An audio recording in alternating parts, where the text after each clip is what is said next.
Olá, amigos da TV CBH, estamos abrindo mais um Além da Notícia, hoje de segunda-feira, em edição especial, já que no programa de hoje nós vamos aprender a ganhar dinheiro.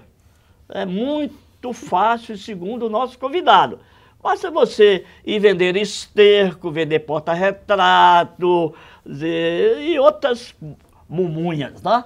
Não sei se ele vai querer nos ensinar isso. Nós vamos conversar hoje. Não, mas está aqui junto comigo o nosso prezado Luiz Carlos Bernardo Peninha. Olá, Peninha, tudo bem? Grande prazer, mais uma vez, em estar com você e com um convidado que eu acho que vai dar uma conversa interessantíssima. Nós vamos conversar hoje com Elias Tergilene Alves Pinto, que é o dono, o diretor do Shopping Uai. É um dos maiores empreendedores da atualidade em Minas Gerais e do Brasil. Elias, é um prazer recebê-lo aqui na TV Comunitária. Prazer é meu, Didi. Muito prazer, Peninha. Obrigado pelo convite. É uma honra pra gente. Eu sei que você é um homem super ocupado, mas eu tinha uma curiosidade quando eu descobri, por acaso, que o dono do Uai era um grande empreendedor e que era um garoto de Carlos Sagas, onde eu fui criado. Desde 49, minha família mudou da Bahia para Carlos Sagas, que não tinha luz, não tinha absolutamente nada. De repente eu descubro aqui que Carlos Sagas só não deu assim de projeção em determinadas áreas o Ricardo Teixeira, que não me orgulha muito não, né? Por causa dos seus desmandos. De repente eu descubro um conterrâneo, o Elias, que é o dono do Uai, um jovem empreendedor de sucesso. Eu conheci ali seus avós, eu conheci seu pai, eu conheci toda a família Pinto, e agora te encontro aqui com muita satisfação, viu? Muito obrigado, Didi. Muito Agora prazer estar aqui com vocês. Me conta a história. Vamos começar por aí e depois a gente parte para aquela questão fundamental e razão dessa entrevista sobre o empreendedorismo, sobre a história do Shopping Uai. Até porque ele é criador e fundador dos shoppings populares, não só em Belo Horizonte, mas tem, inclusive, no Rio de Janeiro. Mas, escuta, você nasceu em Carlos Sagas, mas não se criou lá, não? Não. Eu saí bem cedo, fui criado com minha avó veio para Belo Horizonte e eu vim junto com ela. Eu conheci seu pai, depois dos primeiros médicos formados em Carlos Sagas. Eu me lembro dele quando ainda universitário, conversando com outro médico, é a lembrança que eu tenho, primeira dele. E pela sua história, que está aí na internet, em diversas entrevistas que você já concedeu à imprensa escrita e falada, você ralou, você já fez de tudo, embora fosse filho de médico da Polícia Militar. Conta pra gente um pouquinho dessa história. Quem que é Elias Tergilene Alves Pinto? Elias Tergilene Alves Pinto é eu tenho o mesmo nome do meu pai, eu vou falar do meu pai. Meu pai veio de Carlos Chagas, né? Filho de uma negra e de um libanês. E se esforçou muito aqui em Belo Horizonte e foi tocando a vida. Teve 5 filhos, nós somos 3 homens e 2 mulheres, só 2 formaram, o resto da nossa família, dos nossos irmãos foram todos trabalhar por conta própria. E fomos morar em Betim. Foi muito importante essa passagem em Betim da minha vida. Foi quando eu tive um problema de relacionamento com meu pai, e aí meu pai não me dava dinheiro, e eu, com muita adolescente, muito orgulhoso, muito vaidoso, e fui fazer o que tinha que fazer, que era vender esterco. De venda de esterco eu fui vender porta-retrato, do porta-retrato fui para uma serralheria na favela, na rua Sertãozinho 202. Você mesmo fazendo tudo? Fazendo tudo. E a partir de mais ou menos que idade que você começou essa luta? Eu com 19 anos, meu pai me emancipou para mim abrir minha primeira conta bancária no Banco do Brasil, aqui na agência da UFMG. E aí, daquele momento em diante, o trabalho sempre foi muito presente na minha vida. Eu consegui ganhar um pouco de dinheiro e comprei um terreno em Neves. Ali virou uma indústria, né? Não tão grande como são hoje. E logo eu comecei a trabalhar com presos Dr. Rui Carreteiro, que era diretor da Jovem Adulto, fez um convênio com a nossa empresa e eu passei a ter 180 presos trabalhando comigo lá em Neves. Então aquela notícia correu, tinha um empresário jovem que dava oportunidade para presos. Como a penitenciária é sempre uma extensão da favela, as pessoas, os familiares dos presos iam na indústria no sábado visitar os presos e ali eu comecei a interagir junto com eles, fazendo esse trabalho, que era um trabalho empresarial, mas ao mesmo tempo ele foi se tornando social. Sim. E ali foi onde parece que foi um divisor de águas na minha vida, de ser um empresário 50% capitalista e 50% social, né? É o que a gente chama hoje de capitalismo social. Sim. É o capital voltado para o bem das pessoas. Sim. E é o que eu venho hoje desenvolvendo. Isso foi há 22 anos atrás, quando eu estava lá em Neves. Esse relacionamento foi muito importante. Você ainda tem idade que pode contar pra gente. Quantos anos você tem? Eu tô com 42 anos. Nossa Senhora, tem muito shopping para construir, né, Pedrinho? Sim, claro. E como é que veio, além de, claro, uma rápida trajetória sua, e depois, como é que veio essa ideia dos shoppings populares? Quer dizer, dos camelódromos, talvez, tenha dado um salto para os shoppings populares. Ele é tido aí, pelo menos por parte da imprensa, como o rei dos camelôs. Camelô foi de vender um porta-retrato. Olha, a nossa família, desde lá de Carlos Chagas, você conhece bem, é uma família de empreendedores. Sejam eles voltados para a iniciativa privada, agrícola, né? Aquela agricultura que tinha lá, ou para a política. Então, quando eu comprei o primeiro imóvel ali em frente à rodoviária, onde era o supermercado do Grilo, e a gente criou... Aqui em BH? Aqui em BH. Foi quando começaram os shoppings populares, tiraram os camelôs da rua, e ali a gente começou a construir um primeiro shopping popular, porque eu não podia ter pirataria nem contrabando. Sim. Porque as marcas que queriam ir para o shopping exigiram que eu não tivesse pirataria nem contrabando. As chamadas grifes? As chamadas grifes. E aquilo teve um sucesso muito grande, uma repercussão muito grande por causa da pirataria, do contrabando. E outros estados começaram a nos chamar para fazer o trabalho de retirada dos camelôs da rua. Né? Parece que até, por exemplo, no Rio de Janeiro, você teve e tem também um papel muito interessante.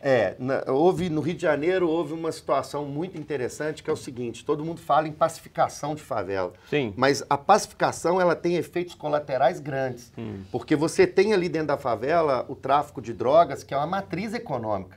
Ela é uma matriz econômica ilícita, mas não deixa de ser uma matriz econômica. Claro. Ela é que abastece o comércio. Sem dúvida. Quando você faz a pacificação, que você extingue aquele tráfico ostensivo, o dinheiro cai. E o comércio é o primeiro a sofrer. Sim. Então você não pacifica nada sem dinheiro no povo do bolso. Claro. Sem dinheiro no bolso do povo. Você não pacifica nada. Então o pessoal da CUFA, que é a Central Única das Favelas, me deu um desafio que era organizar o comércio das favelas, para que ele pudesse conseguir sobreviver. É o mercadinho, é a loja que vende celular, que vende lingerie, todo aquele comércio muito grande que tem na favela. E aí, quando eu cheguei naquela favela, no Complexo do Alemão, eu olhando aquilo, 180 mil pessoas, eu falei com o pessoal da CUFA: olha, aqui cabe um shopping. Não dá para a gente organizar os becos e as vielas. A gente tem que colocar esse pessoal dentro de um shopping para que eles cresçam. E aí nasceu uma coisa completamente diferente, que eu não sei se a gente pode chamar de shopping, porque shopping ele visa só o varejo, a venda. Ali a gente visa alavancar o empreendedor favela para uma situação de competitividade com os empreendedores do asfalto. Né? Então 100% da mão de obra dentro do shopping é da favela. E 70% das lojas que são colocadas dentro do shopping favela são dos empreendedores de favela. A gente tem que lembrar que o empreendedor que está lá na favela, ele é informal, mas ele não é ilegal. A gente tem que fazer esse divisor de águas entre a informalidade e a ilegalidade. Um exemplo que eu sempre dou é uma estudante de direito que faz sanduíche natural em casa. para vender na faculdade, ela é informal? É, Sim. mas ela não é ilegal. Ah, tá ela certo. está fazendo um trabalho Ah, tá lícito. certo, tá e certo. a gente também tem que lembrar que toda grande empresa, se você vai olhar o passado dela, ela nasceu na informalidade. Sim, Bill claro. Gates, por Bill, exemplo. claro. Estava lá na casa dele fazendo programas de computador, ele era informal. Henry Ford, sim. que estava na garagem apertando parafuso, era informal. Então a informalidade hoje é um estágio natural de qualquer grande empresa. Então eu venho dizendo, olha, nós temos uma massa de empreendedores informais, que é o cachorro-quente, é o camelô, é o churrasquinho. Sim, sim. E não é ilegal, não tem que poder ao vender um cachorro quente, o cara não é obrigado a dar nota fiscal. E não é ilegal, é um trabalho lícito? É.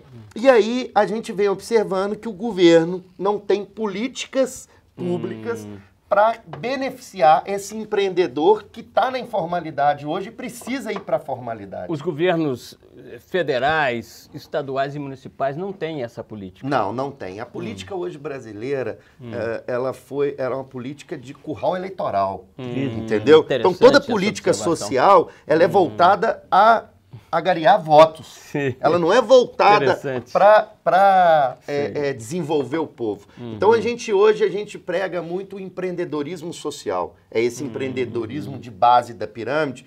Nós afirmamos que só através do trabalho você consegue libertar uma pessoa. E libertar da pobreza, libertar da ignorância, libertar dos atos que ele vem cometendo, né, contra a sociedade, é através do trabalho. Se você ensina essa pessoa a ganhar o próprio dinheiro dela, gera uma independência do governo e dos Bolsas Famílias que estão por aí. Né? Mas parece que o governo... tem a sua função hoje, mas que podem ser substituídos, desde já, com oportunidades de emprego, trabalho e de empreendedorismo. Empreendedorismo através das cooperativas de trabalho. Exatamente. Você tem várias formas de mobilizar a população. Nós temos um instituto de pesquisa, que é um instituto que chama Data Favela, né? Hoje nós temos várias empresas que têm o nome de favela. Favela pra gente é uma marca. E não é só sinônimo de tragédia nem de criminalidade. Então, no instituto de pesquisa nosso, a gente fez uma pesquisa com vários jovens e uma coisa que me chamou muita atenção, 88% desses jovens, quando eram perguntados, o que você quer no futuro? Qual a sua perspectiva de futuro? Ele dizia, eu quero ser patrão, eu quero ter meu próprio negócio. Então, quando você vê a população berrar por ser empreendedora e você ter, por outro lado, um governo que prefere dar o peixe e não ensinar a pescar, isso entra em conflito. É o primeiro conflito que eu vejo hoje. Essa conversa estava prevista para apenas 14 minutos, um bloco do programa Além da Notícia, mas não dá para terminarmos aqui. Nós vamos fazer só um rápido intervalo e vamos continuar conversando com Elias Teginene Alves Pinto, criador, diretor, proprietário do Shopping Y, perto ali da rodoviária, e de outros shoppings populares. E você vai aprender como ter sucesso no empreendedorismo, ok? Até já!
Olá, amigos da TVC, BH, estamos retornando com Além da Notícia, hoje em edição especial, Conversando com o criador e diretor do Shopping Uai, Elias Tergilene Alves Pinto.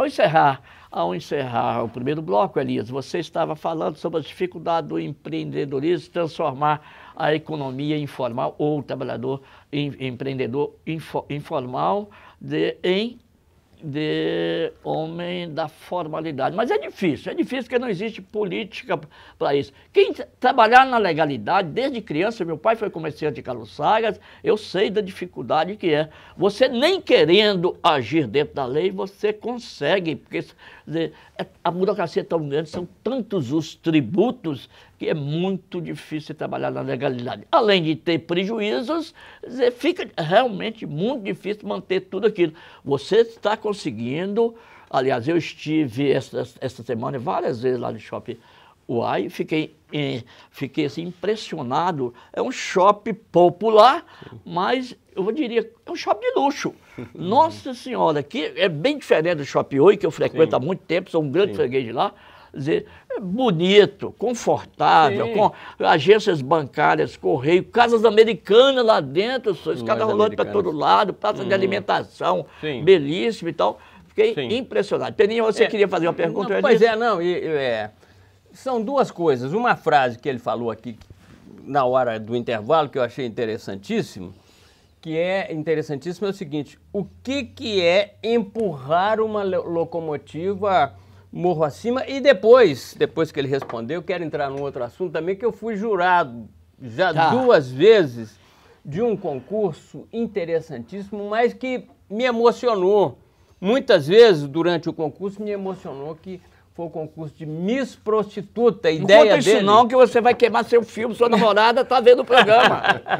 Eu fui levado, inclusive, tanto pelo convite dele, como pelo convite do presidente da Comissão de Direitos Humanos da OAB, o William Santos, que foi outro jurado. Então, primeiro, o que é empurrar uma locomotiva morro acima? Empurrar uma locomotiva morro acima, Peninha, é o seguinte: eu nunca tive tanta dificuldade em fazer o que é certo, em fazer vamos dizer assim, o bem.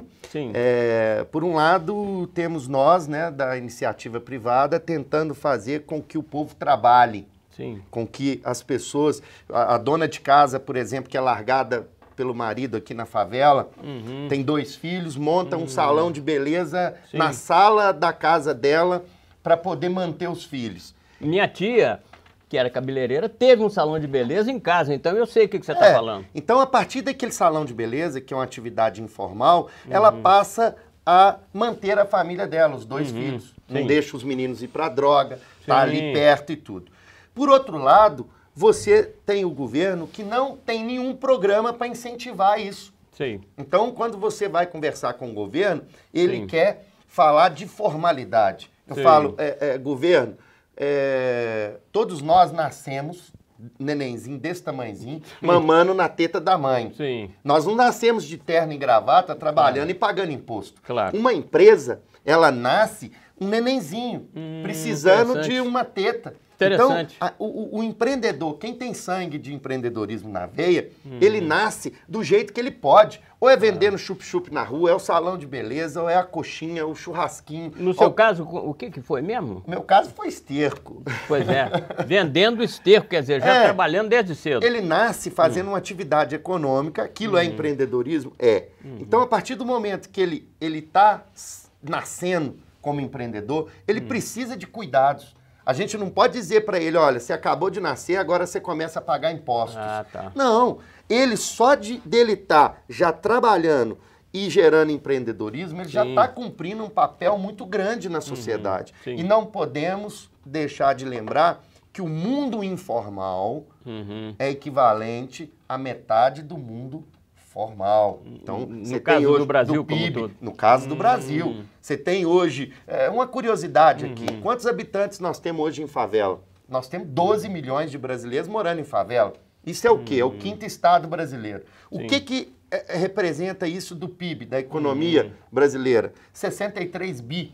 O que é 63 bi? É a Bolívia e o Paraguai consumindo junto.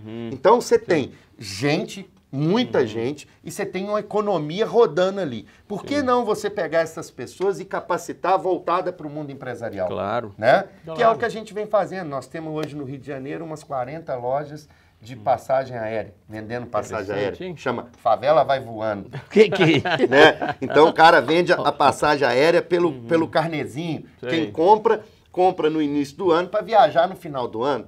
Quem veio, as pessoas que estão hoje na favela, a gente tem que lembrar que elas vieram do campo. Então no final do ano elas querem voltar. Exatamente. Né? É o êxodo rural que fabricou as favelas da cidade. Falando aí para você, né, Sim. Peninha, do Miss Prostituta. Pois é, que eu fiquei muito feliz. Grande experiência de vida ao participar como jurado 2 vezes num concurso interessantíssimo, inédito, que se divulgar esse concurso na Europa, nos Estados Unidos, vai ser uma surpresa Que muito foi positiva. apresentado pela Elke Maravilha. Elke Maravilha, uma das vezes. Sim, o sim. interessante é que eu recebi uma revista hoje, o que você está falando, Sim. de uma revista chinesa, Uhum. falando do Miss Prostituta aqui. Porque Mesmo? na China eles têm uma quantidade de mulheres na prostituição e eles estão tentando fazer alguma coisa para tirar essas mulheres da Sim. prostituição. Sim. E aí vem o Miss Prostituta. O que é o Miss Prostituta? O Miss Prostituta, ele é Que foi uma ideia sua. Foi uma ideia nossa, lá da equipe toda Sim, nossa. sim. É o seguinte, nós temos o Dia Sem Preconceito. Né? O que é o Dia Sem Preconceito? É quando a gente chama a favela, chama as prostitutas, os transexuais, Sim. os negros, os portadores de deficiência física e tudo. A gente Teve, chama... inclusive, depois do concurso Miss Prostituta, uma surpresa para nós, que teve na mesma noite o concurso sobre o Miss Transsexual. Miss Transsexual. Então, impressionante. a gente começou a perceber o quanto várias pessoas da sociedade sofrem preconceito. O preconceito é uma coisa que está aí na sociedade. A pessoa, você pergunta a pessoa, você tem preconceito? Não. Mas aí você pega ela no preconceito Sim. logo em seguida. E aí a gente começou, por ser shopping popular e estar naquela região do centro, uma região onde tem a Cracolândia é ali, o prostíbulo da cidade é atrás. Sim. Essas pessoas começavam a entrar no shopping para comprar água, almoçar. As próprias prostitutas usam o shopping como um local para almoçar, para comprar e tudo. Sim. E aí, com essa interação, nós resolvemos criar o Dia Sem Preconceito.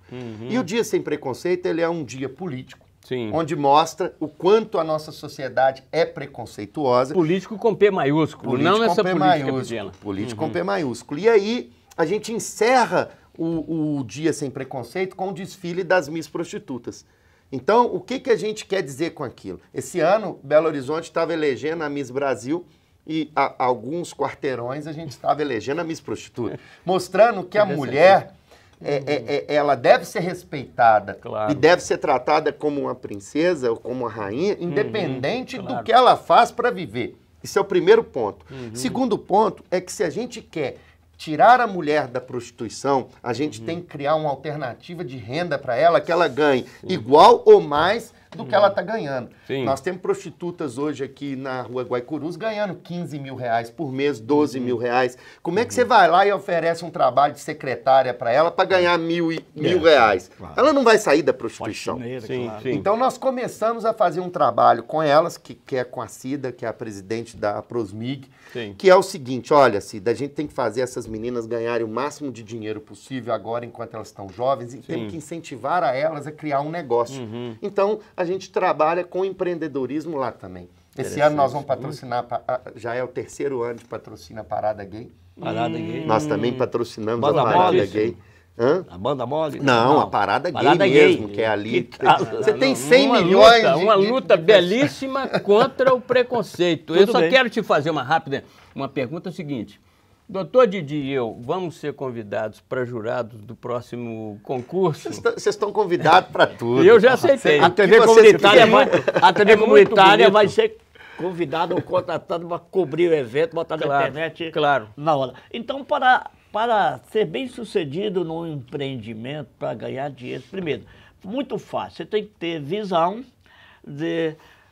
coragem para trabalhar, obstinação pelo trabalho, você tem que, de preferência, né? Vai vender esterco, vender porta-retrato, ralar, monta, vai ser serralheiro, até você virar o dono do Shopping Oi. Que, para minha surpresa, Elias, eu não conhecia essa história de capitalismo social. O capitalismo que eu conheço muito bem é o capitalismo selvagem daqui do resto do mundo. Esse capitalismo social a que você se referiu é um negócio impressionante, emocionante de ver a satisfação de ver que um rapaz que saiu de Caruçá, que ralou, Sim. tem 40 e poucos anos, está com esse sucesso total no seu empreendimento, Sim. mas aí ele tem que ter um bom relacionamento com as prostitutas, com camelôs Sim. e até com chefe de tráfico. Porque a favela, que você Sim. conhece muito mais do que nós, Sim. quer dizer, não te oferece perigo, não, porque Boa pergunta. não tem aquela ideia, a ideia de quem está aqui no asfalto, nunca foi a favela, é que só lá só tem bandido. Não, eu posso falar de Cátedra, que anteontem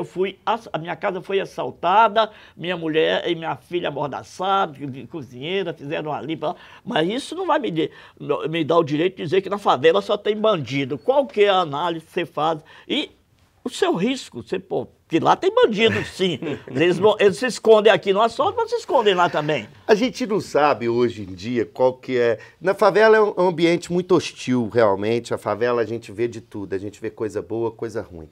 Mas a gente não sabe hoje. Hoje eu fico confuso, porque a gente não sabe se o bandido está dentro da favela ou se ele está lá em Brasília tirando o dinheiro do povo e gerando favela, né? Então a gente não sabe qual que é a maior bandidagem. Se é aquela ostensiva, que é um efeito colateral dessa nossa política social ruim que está aí, né? Desse capitalismo de décadas, de séculos. décadas, de séculos, ou se é o colarinho branco lá de Brasília. Interessante. O que eu gostaria de deixar como mensagem é o seguinte: a favela não é só criminalidade, não é só coisa ruim. A favela tem muita coisa boa. O carnaval, por exemplo.